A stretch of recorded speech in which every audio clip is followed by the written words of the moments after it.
Welcome back on the AM show. Time now for us to get into our big stories. And first off, we're talking about money and our economy. Of course, that second tranche of $600 million released by the IMF to Ghana.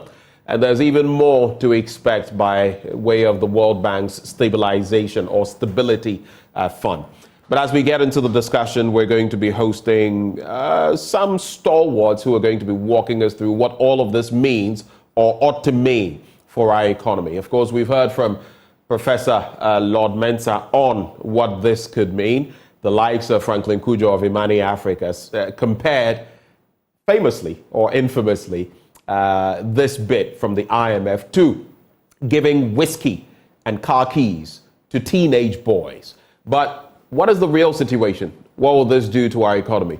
Starting off the conversation, we have Isaac Kofi. He's our in-house data and research analyst. He joins the conversation. Kofi, a very good morning to you. Good morning, man. Good to have you join the conversation. So, the money, from what we hear, has hit the central bank's account. What is the tale of the tape? What can you share with us on the back of that? Well, so definitely, you're right. The money has hit Bank of Ghana's account. $600 million in the accounts of Bank of Ghana. It did not come alone. It came with additional $300 million from the World Bank. And we are also expecting, or we are projected to receive some $44 million also from the African Development Bank. So in total, we are expecting somewhere around, $1 billion from all other sources. From all sources combined, so 600 million from the IMF, 300 million from the World Bank, 44 million from the African Development Bank, and also additional $200 million from the World Bank, which will specifically be used for the recapitalization of the banks or to stabilize the banks that actually participated in the domestic debt exchange program. And so on your screens right now, we know we were scheduled to receive about some $1.2 billion in 2023 last year. But because we could not meet all the conditions in 2023, we couldn't get that amount. But thankfully, or let me say, just like the finance minister would say, that it's been by grace that we've been able to sail through this within a very short period of time, according to them. We've been able to get additional $600 million. What will this money be used for? This money will go into budgetary support for the year 2024. The $300 million coming from the World Bank will also be used to support the economy. We also have to receive some $44 million from the African Development Bank. And just like I said, $200 million additional funds coming from the World Bank that will also be used for, the bank recapitalization. We know that some of the banks have, hinted that they are going to receive some, amount of money for recapitalization. Most of them are complaining because the money that they're supposed to give to them, which is supposed to help them solve their solvency issues, are being issued in the form of bonds. And some of them were expecting a certain significant percentage of cash, but we understand that most of the banks, the entire money they are receiving or support they are receiving comes in the form of banks, which many expect.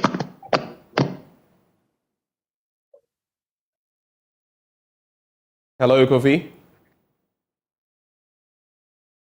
Hello, Kofi. Can you hear me, Isaac Kofi? All right, so Isaac Kofi was walking us through those dynamics there. As of what we know now, $600 million received from the IMF, a further $300 million from the World Bank. Kofi, are you back with us? Then $44 million from the African Development Bank, and then $200 million, as we have said, for recapitalization later to be disbursed to us from the World Bank. So all of those, over $1 billion. Now, the last $200 million that I spoke of will be specifically for recapitalizing the local banks involved in the domestic debt exchange program. Kofi, can you hear me?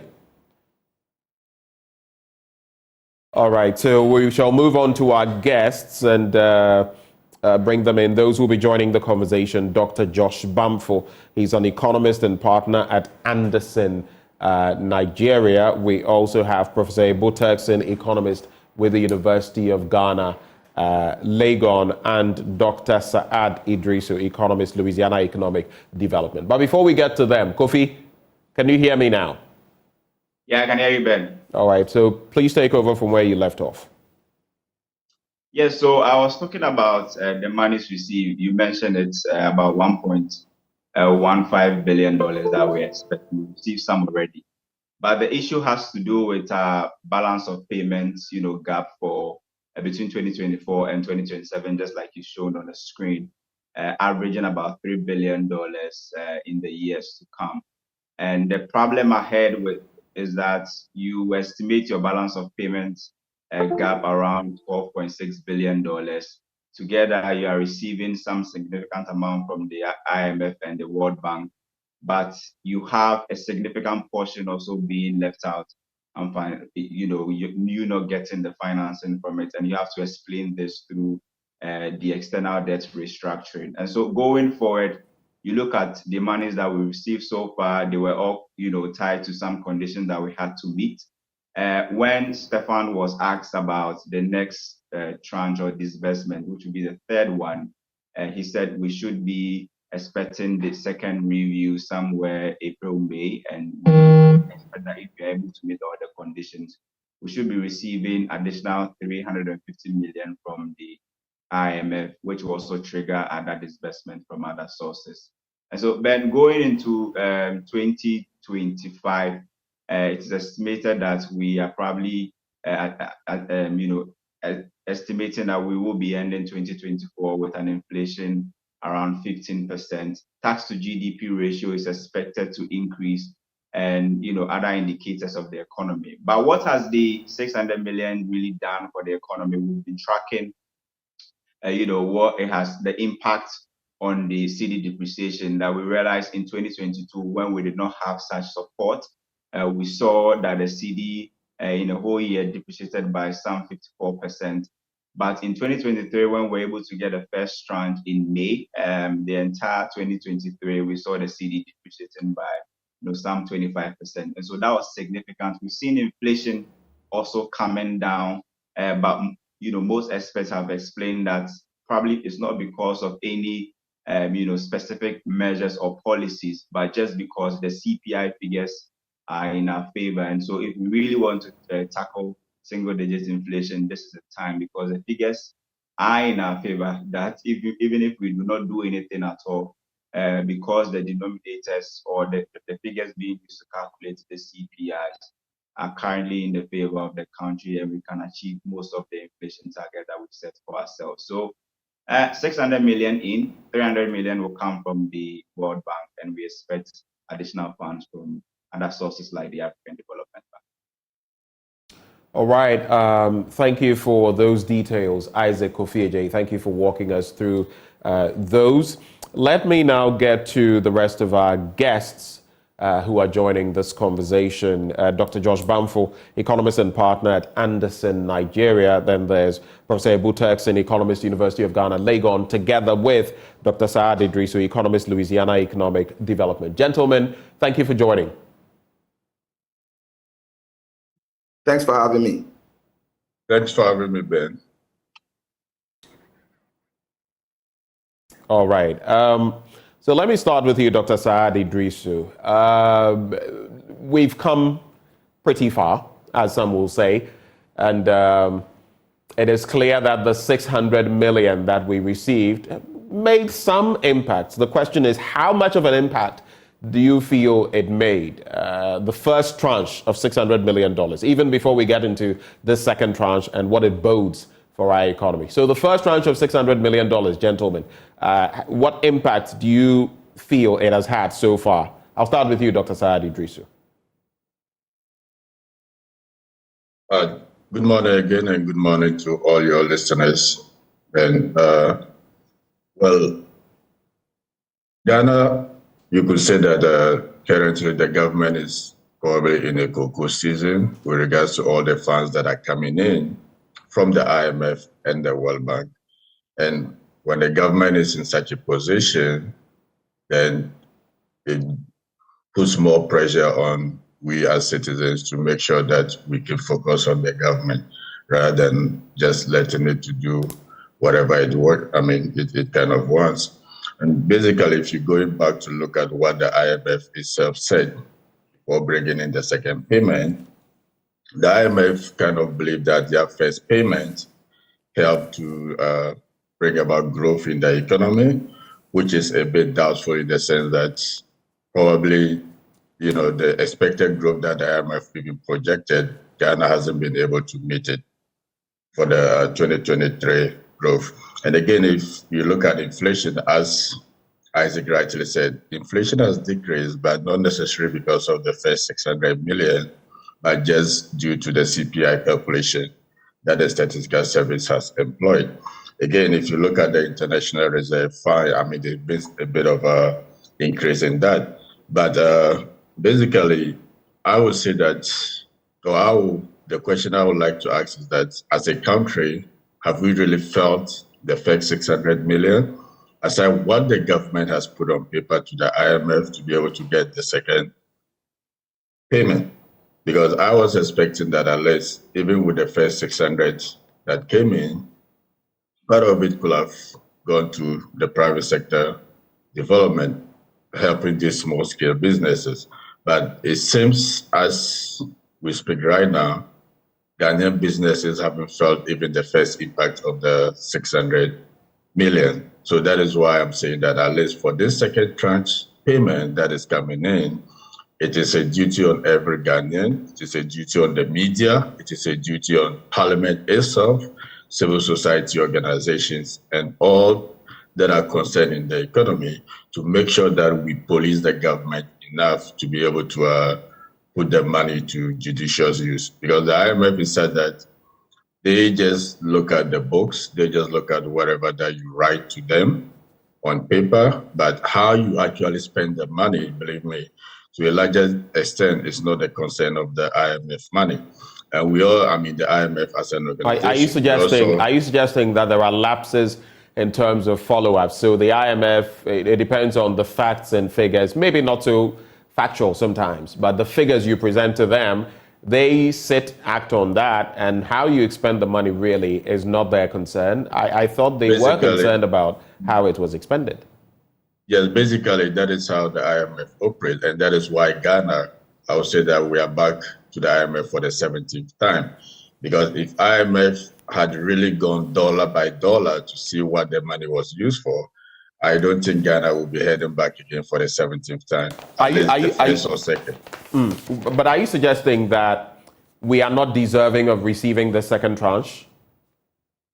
That is far from what I'm saying. Ghana is deserving in the second tranche because at least we need something to be able to sustain the economy.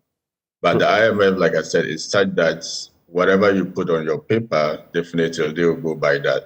And again, I'm making this reference with regards to the situation we saw when the COVID funds were released during the COVID era. Years down the lane, we saw how parliamentary candidates came out within the northern region to speak on how government disbursed the COVID funds to them to do campaign. But the COVID funds itself had a purpose that government was supposed to use it for. But there was some form of diversion years down the lane. So that is why I'm saying that is how these multilateral, organizations and international organizations work. They don't go dollar to investigate you to see how you're spending the money. But it is left on the country itself, police the government to make sure that all the needed purposes that are spelled out, the government actually commits it to that. That is the whole point. So if we are going to get the needed benefits from this second 600 million, then it will require all of us our attention. It will require us to be able to police the government. It will require us to be able to ask the needed questions from the Finance Ministry, from the Bank of Ghana, even if it involves using the RTI bill. All right. Thank you very much for those initial comments. I'll come to you, Dr. Bamfo, on that same point. What do you feel the $600 million we got initially have done for the economy so far? All right. Thank you, Ben, and thanks for the opportunity to share my views. We need to be very mindful of, the purpose of that first tranche. It was very clear that one of our biggest issues going to the IMF was the balance of payment challenges that we were facing.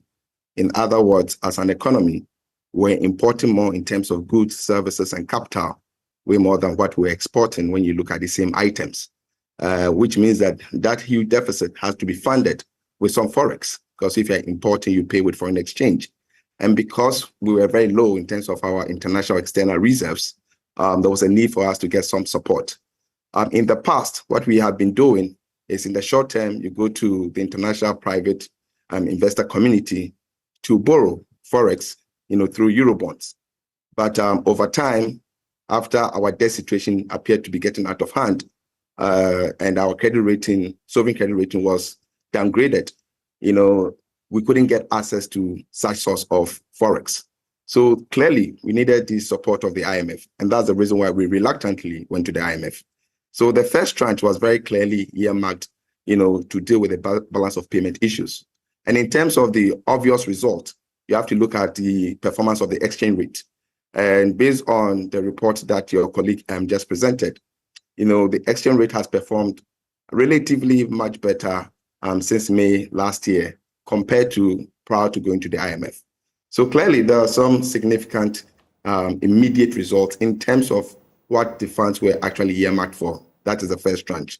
And what is interesting is that... But would you say that is sufficient? Because even as you talk about the exchange rate and the quotient by which the CD depreciated, the dollar is still hovering around 12.7 in some instances, some even higher if you're making purchases. The pound, the last time I checked, was around 15 CDs I mean, if you look at the averages, I do know that the dollar hit 16 CDs at some point when things were really bad. But would you say it has achieved enough in terms of the exchange rate? I think so. I mean, I happen to practice in Nigeria, and if you look at what is happening to the foreign exchange market in Nigeria, it's been unsustainable in recent months since the current government administration took over. So clearly, yes, it's not fully arrested, the depreciation of the Ghana cedi against hard currencies such as the USD and the pound. However, the rate of depreciation has actually curtailed, and that is very significant, and that is hopeful. Now, what we then need to look at is the second tranche is now targeted as something a bit different. A number of capital projects that are necessary to create an enabling environment for investments, businesses to thrive have actually stalled because we didn't have the funds to actually continue some of these projects, or the lenders actually had to hold off until they could really assess whether the IMF program, has been successful. So what I believe the second tranche will actually do is to, enable government to continue on some of these capital projects. We've seen bridges that have commenced but have stalled. We've seen roads that have commenced but have stalled. A number of capital projects that are necessary for foreign direct investment and domestic direct investment to actually spring up. So for me, if you look at the assessment of the first tranche, based on what was earmarked for, I think there's some kind of significant improvement or success. And if you look at what the second one is also earmarked for, I think it's in the right direction and to help boost the economy after we've struggled since COVID-19, where GDP growth rate actually slowed down compared to the first 3 years of the current administration, where GDP growth rate averaged around 7%. And we actually at some point had inflation rate at single digit during those first 3 years prior to COVID-19. In fact, there were 2 years, I think 2017-18, where we had inflation rate around 7.2%. And I'm sure as an economist, you would also know that it was right on the tail of an IMF program, and that we were receiving, we were seeing the boons or the benefits of that IMF program, which is why some people don't even allude that to any success, because it was just on the end of one IMF program. The benefits of it, once those benefits vaporized, then we were back on the ropes again. Is that not the case? No, that is a fair argument to make. But, for those who have experience governing this country, we've seen John Mahama allude to the fact that if he should come into power, he will need some honeymoon to get things right. I don't think that it's easy to say that once you go to you come out of an IMF program, you need to experience consistent high economic growth rates. No, that's not what I'm saying. That's not what I'm saying. But all the projections from economic think tanks and the rest alluded to the fact that things were going to get better around that time, which is why I'm merely saying that, can we necessarily allude that to any magic wand that was waved? Was it not bound to happen? The projections 2016 leading into 2017 and 2018 were similar to what we saw. Those were the projections, were they not? Yeah, Ben, I fully agree. Projections will always remain projections. Actual can deviate from projections. And that's the reason why you'll be measured. Even if you meet your projections and those projections were kind of ambitious and you meet them, yes, it's a success story. The fact that you have a projection that you're going to grow 6% doesn't necessarily mean that you grew by 6%. If you're able to achieve that sustained high economic growth rate, you have to be commended for it. It cannot be a fluke. The same way during tough times, when they project, poor performance, and you're able to exceed that poor performance. Yes, you cannot actually say, because it was projected we're going to grow around 2%, and we met 2%, we did well. There's still an expectation for you to actually do better than a low, projection. So for me, the fact that there was a projection that we're going to do better because we had come out of the IMF program in 2000, like we've gone into the IMF program in 2015, and we're successful, and we're able to, end that particular bailout program in 2019, whilst having sustained high economic growth rate. Some credit has to go to the administration for seeing us through that particular period, And in the same vein, post-COVID, even though we can argue that there are external factors that were unanticipated that have led to the struggle of the economy, we still have taken the administration on and said, hey, we could have done better. So whether we are doing, there was an expectation of good performance and we met that, or there was an expectation of poor performance and we performed poorly, government is going to be held accountable either ways. So credit should be due when they do well. And we need to also be the ones being critical of them, because that's the reason why they're in power in the first place. All right. I'll move to Professor Ebo Turkson shortly, but just a brief one, Dr. Bamford. So from where you sit, you don't agree with the former president when he says when he comes, Ghanaians should be patient with him. There should be a bit of a honeymoon. But essentially, you don't agree with him, right? I don't. I mean, we happen to be in a crisis situation. We've gone for some support. We've seen the macroeconomic indicators start turning around. We've seen inflation rate going down, even though there's some kind of base effect. But at the end of the day, those contractionary monetary policies that the central bank, which is the BOG, has implemented, are gaining some traction. So when you come in, you already have those, platform laid down for you to take off.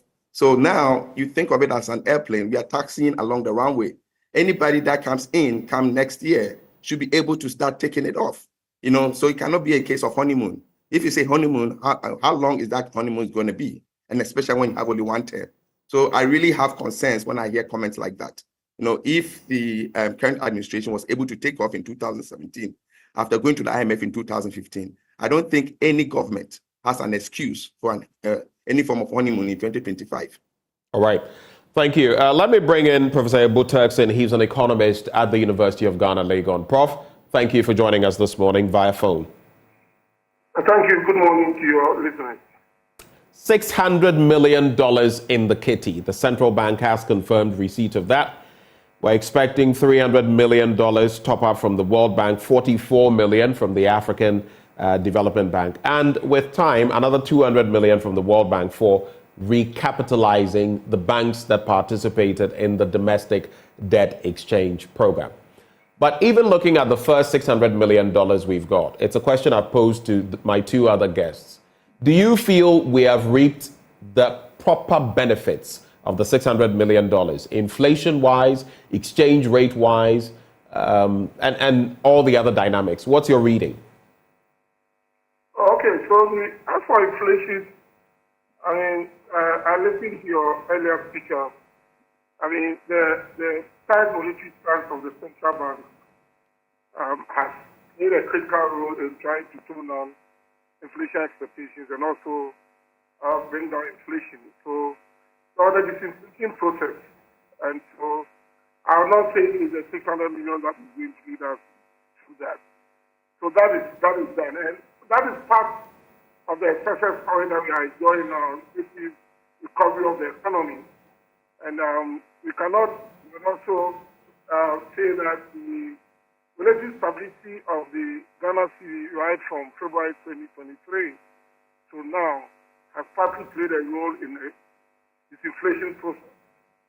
But more so, the central bank gold for reserves and gold for oil has ensured some stability in fuel prices, and that is also has factored into the inflation. Now, this 600 million will definitely add up to our reserves. It increases our reserves. It gives a signal that the central bank has enough reserves to cushion the cedi if we find any, temporary shock falls in terms of the market, in terms of the central bank going to market to stabilize the currency. So, what is good for me for this money, apart from increasing our reserve, is the fact that it clearly gives a signal that Ghana is now on the right track.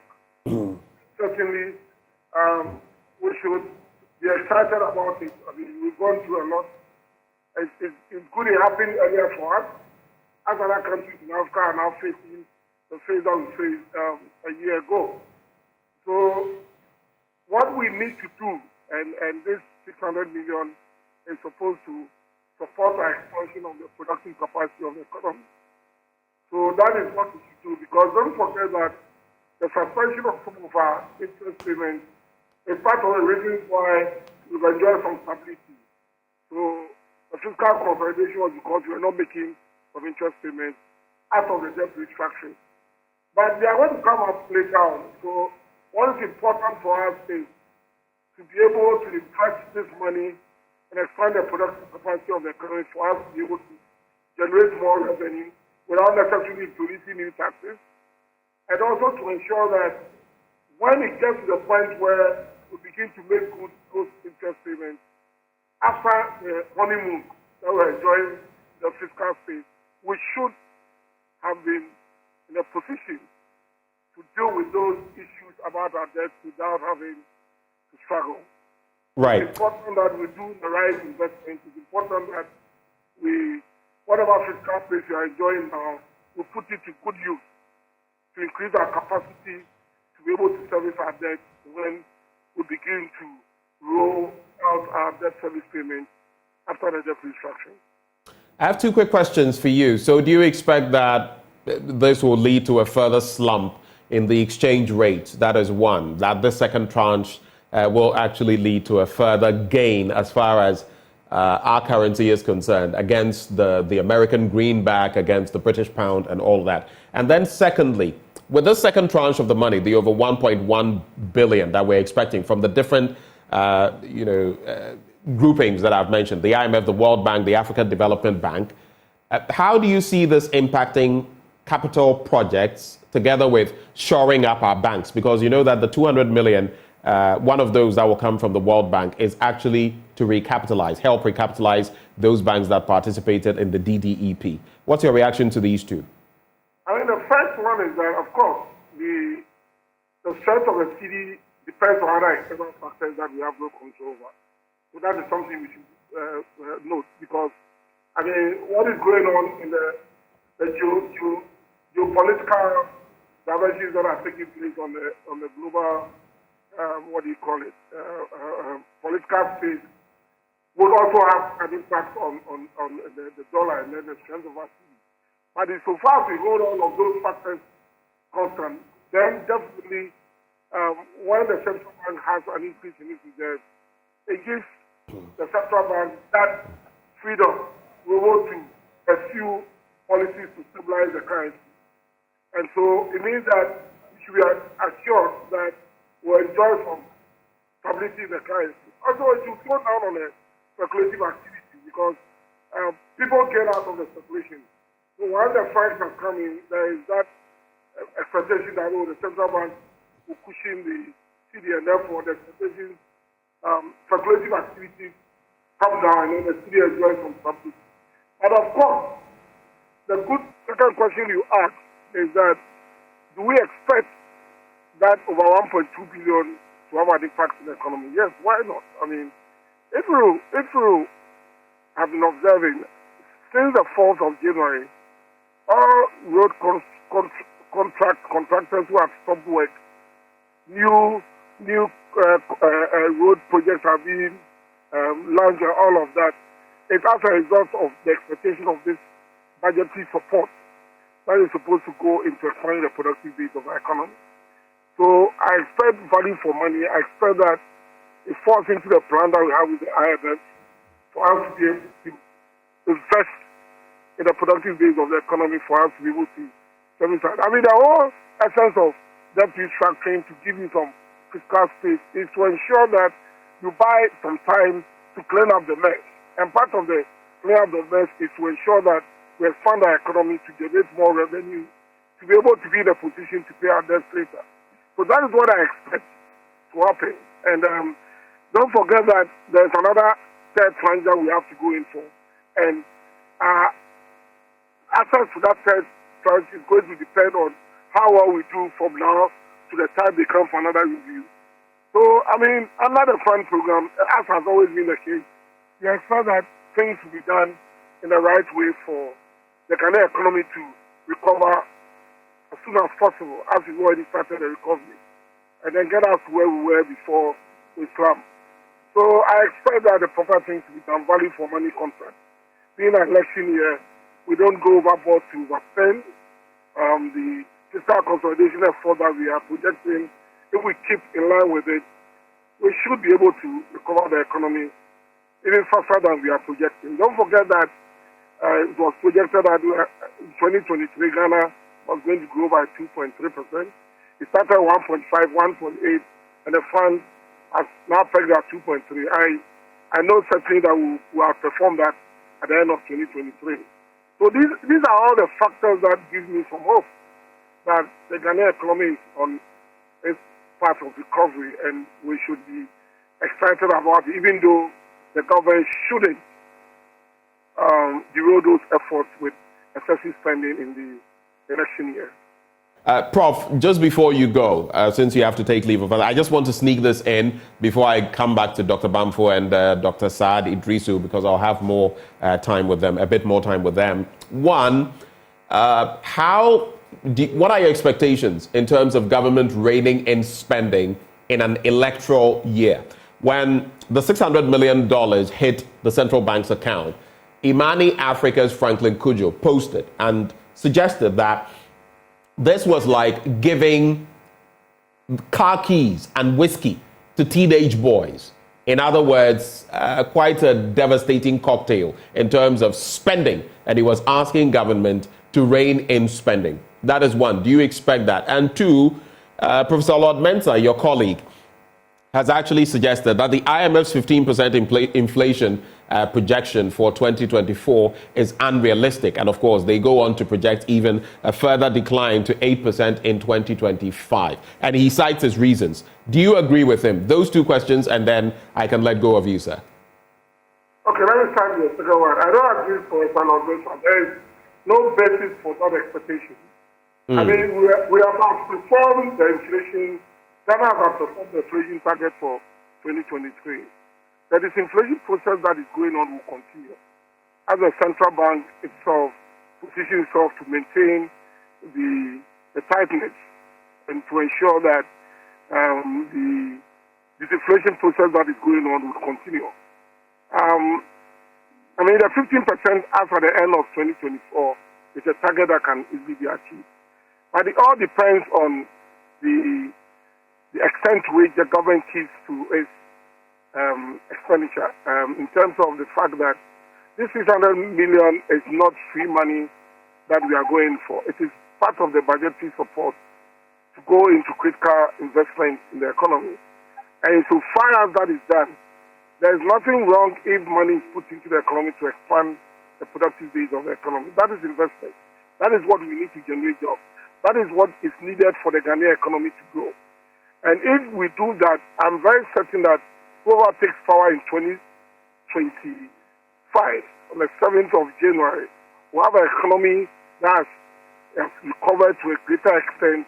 That has all the ingredients for it to succeed 2025 going forward. So I do not subscribe also to Franklin Kujo's, even though I know where he's coming from. We are expecting that this government will do the right thing. And the money that has been given by the fund will go into the sectors that have been outlined in the budget for that support from the fund. And once we are able to invest in those critical areas, I suspect that we should be able to do well. As for the inflation, 15% target and 8% by 2025. If the external factors that come into play, as we speak, will not shake our resilience, I have a firm belief that those targets will be met. And of course, in all of these projections, we have no control what is happening in the Red Sea, its implications for shipments and the shipping costs and all of that, and distraction of oil prices because of the conflict in the Middle East. So these are all factors that are beyond our control. But if all goes well, I do not expect that holding the external factors sake will not be able to meet those targets. Ghana is certainly on the road to recovery. And whoever takes power in 2025 will have an economy that has started recovering, and we expect that Ghana will move on from there. Don't forget that that's exactly what happened in 2016, 2015, 2016. And if you recall, 2017 to 2019, Ghana was on the right road to building its resilience, but for COVID and other external factors that happened, we would not have gone through the crisis that we went through in 2022 up to somewhere at the beginning of 2023. So I do not agree with the two personalities that you mentioned. Yes. Jackson, thank you for joining the conversation with us this morning. If you have a bit more time, I would encourage you to just wait so that you can give your parting shots after I bring in Dr. Bamfo and Dr. Saad Idrisu. But if you do have to go now, then I'll let go of you. Prof? Hello, Prof? No, that's fine. I'll be waiting. All right, Prof. Texan, thank you. Thank you for holding. Let me come to you, Dr. Bamfo. So, in fact, Dr. Saad Idrisu, having listened to Professor Turkson with all the dynamics, what then would be your projections in terms of expenditure based on these sums of money that have come? What would be your expectations?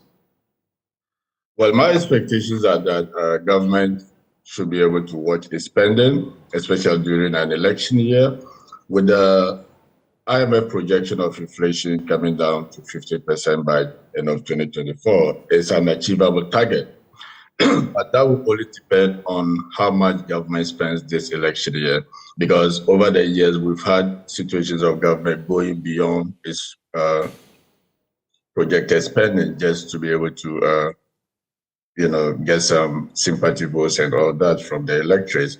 But if government is able to go according to plan, then we should be able to achieve that particular inflation target. And again, I just want to quickly wade into this honeymoon period. I think it's been taken out of context, in my opinion, because if you notice whatever we've had over the past years, whenever there's a change of government, the new government always needs some time to be able to assess all the books before it even continues on to existing projects or even goes on. I think the convention is about 100 days. I mean, of some sort of grace period. Exactly. 100 days doesn't mean that the president is taking the family to go to Dubai to spend honeymoon. No. I mean, it's just, in my opinion, it's been taken out of proportion. We've been doing it over and over and over. And that is what I'm just thinking that was the same thing that was being mentioned, because with an IMF program, definitely government needs time for the handing over news. Government needs proper time to be able to even, re-inspect the books and all that. If whatever prosecution that needs to be done, government needs time to be able to do all that. So most of the times, at least the first 100 days is what governments upon government usually take. And you could say that it's honeymoon. This is not the first time we are going to have it in the country. Right. But another thing I want to draw the so maybe that could be your final point, so that I move on to Dr. Bamfo because of time. Yes. It's not only the 600 million that we are expecting. Like I already put in place, we are expecting almost 1.something billion for this government. Almost so 1.2 billion. Huge. 1.15 to 1.2 billion. That is something huge that every Ghanaian must be interested in.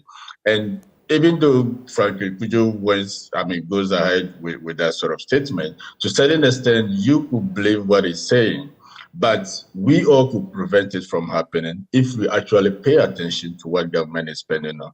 Because we've had, over the past period, whereby even the media cannot even assess what was put in the drafts from China. Up to now, we don't know what agreements was reached with China for the second tranche payment to even receive. That is something that every Ghanaian should have known. But the finance ministry have refused to share that information. Same way with this particular spending too. If they refuse to share how the spending goes, at least I expect that the media should be able to invoke the RTI bills to be able to fish out more, because we cannot leave government to be able to spend anyhow it wants. We will definitely deviate from our macroeconomic targets. All right. Let me bring in Dr. Bamfo. Your take on saying. All right. Thank you very much. I think on the inflation issue, yes, some might be of the view that 15% target by the end of this year could be a bit on the optimistic side. But as I reiterated earlier on, there are a number of factors that actually are in our benefit. The first being the fact that there's going to be a base effect. Last year we had very high, inflation rates, meaning that the average CPI was already high. So the growth rate is going to be much lower than the previous year. And that is a statistical issue. But by and large, what the central bank is doing in terms of contractionary monetary policy and the fact that we still are under the program and under the scrutiny of the IMF, and they are periodically reviewing what we are doing with the funds, I think that discipline, will make us more prudent and will be able to channel those funds to the productive sector, as Professor Ebotexin already alluded to. So I'm very optimistic, because you need to really understand what is going on across different countries, and you really appreciate the path that we find ourselves today. What we've gone through was a situation of biting the bullet, enduring some pain in the short term, with the hope of getting some gain in the medium to long term. So yes, the government was criticized during the period where we're biting the bullet, and rightfully so. Right. And that same vein, we need to encourage them once we have a path to recovery. And if you look at the major macroeconomic indicators, the path we find ourselves is one trending towards a stability of the economy and some sustained economic growth, which we've experienced before. What makes me hopeful is that 2017, 18, 19, we were one of the 4 countries in sub-Saharan Africa that was a beacon of hope in terms of sustained economic growth rate that can actually transform an economy into one of a developed nation. Unfortunately, we had an exogenous shock that we didn't anticipate. And because of our debt situation, we couldn't handle it well. Now that we are creating some fiscal space, if we are prudent and spending in the areas that matter, that is in the productive sector, creating the enabling environment, having capital projects that will attract foreign direct investment and domestic investments, then the economic growth will get back to the pre-COVID era, 7%, 8%. That is when we can actually see the economy growing and creating the job opportunities that the teeming youth and the teeming can actually take advantage of. Gentlemen, 30 seconds each, and then we have to go. That is a hard, fixed 30 seconds, please. I'll start with you, Professor Turkson. 30 seconds, final words, please. I think Ghana is certainly on the road to recovery. We just pray that the government will keep to its expenditure that we detailed in the budget. Whatever we are getting, the 1.2 billion now we are getting, it should go into investing in productive aspects of the economy to expand our economy so that we position ourselves when our debt repayment begins to kick in we should not struggle. That said, I also believe that the tight monetary policy stance of the central bank, as we have it now, Right. should be able to rein in inflation for us to be able to meet our target of 15% by the end of the year. Thank you, Prof. We're so grateful that you took the time to join us this morning. Dr. Idrisu, 30 seconds. Well, I would say that as government continues on the road to recovery, it should not neglect the financial sector. The financial sector is the engine of growth. The financial sector serves the needs of the private sector with regards to small-scale businesses as well. So part of the 250 million that is coming in from the World Bank, geared towards the establishment of the Ghana Financial Stability Fund, I expect government to seriously, bring its attention to that. We cannot afford to record more losses from our banking sector. And finally, Dr. Bamfo, you have the final word, 30 seconds. All right. So from my perspective, I think getting access to the second tranche of the IMF disbursement is more of a relief. The government now has the ability to actually continue on some of the projects that have stalled that will create the enabling environment for investment to actually thrive. Obviously, there'll be the temptation, given that 2024 is an election year, for them to actually spend in areas that will not actually help the productive sector. So what government has to do is to actually make sure that they don't fall into the temptation of spending just to get votes, but spending in productive sectors. And I believe that given the experience, the fact that they did it before the COVID-19 pandemic, they can actually repeat it. And I see 2024 as a year pivotal in terms of our turnaround to sustain high economic growth that we experienced from 2017 through to 2019 prior to COVID-19.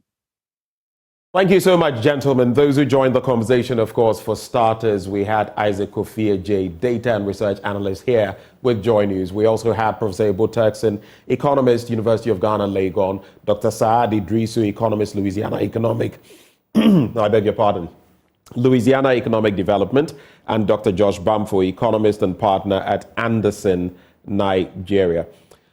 Well, coming up shortly, we have a conversation on the UK African Investment Summit 2024. We'll be hosting the UK's envoy, Dr. Alistair MacPhail. He joins the conversation with us right here on the AM show. We'll be back shortly.